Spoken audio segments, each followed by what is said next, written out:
গাইবান্ধা জেলা গোয়েন্দা পুলিশের বিশেষ অভিযানে ২,২০০ কেজি শাহজিরার জব্দ করা হয়েছে। এ ঘটনায় দুজনকে গ্রেপ্তার করেছে পুলিশ, তবে চোরাচালান চক্রের মূল হোতা এখনও পলাতক। বুধবার রাতে গাইবান্ধার সদর এলাকায় অভিযান চালিয়ে একটি ট্রলিতে থাকা ৮৮ বস্তার শাহজিরা সহ শাহজালাল ইসলাম নামে এক যুবককে আটক করে ডিবি পুলিশ। পরে তার দেওয়া তথ্যের ভিত্তিতে পলাশবাড়ী ওভারব্রিজ এলাকা থেকে নওশাদ হাসান ওরফে আতিক নামে আরও একজনকে গ্রেপ্তার করা হয়। এরপর তাদের দেওয়া তথ্য অনুযায়ী পলাশপুর উপজেলার গণেশপুর বাজারের একটি গুদামে অভিযান চালায় পুলিশ।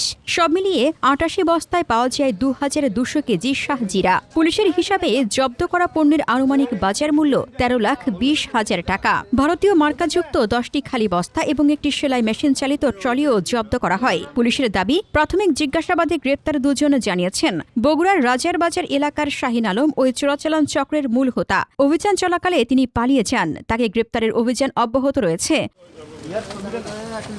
বৃহস্পতিবার দুপুরে গাইবান্ধা পুলিশ সুপারের কার্যালয়ে প্রেস ব্রিফিংয়ে এসব তথ্য জানান পুলিশ সুপার মোহাম্মদ জসিমউদ্দিন। এ ঘটনায় গাইবান্ধা সদর থানায় বিশেষ ক্ষমতা আইনে মামলা করা হয়েছে। গাইবান্ধা জেলা প্রতিনিধি লালচান বিশ্বাস সুমনের পাঠানো প্রতিবেদন।